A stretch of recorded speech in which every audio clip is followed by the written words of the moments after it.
Մի քիչ անտրամադիր է լինում, ասում է դեպրեսիա ունեմ, իրենք իրենց ախտորոշումներ են դնում։ Պիտի տարբերակենք ված տրամադրությունը,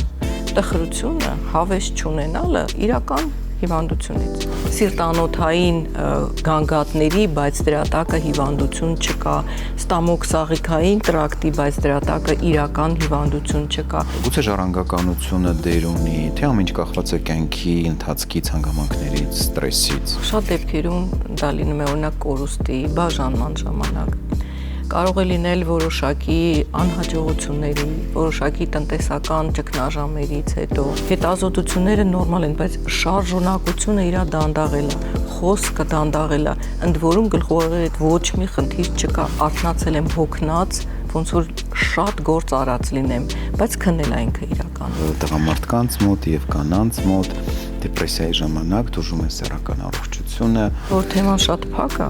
եւ չեն ուզում դրա մասին խոսել եւ խոսում են ամեն ինչի մասին, բայց դա մնում է մութ անկյունում, ինքը տանջվում է ինքը իր հետ։ Գիշերային զրույցներ։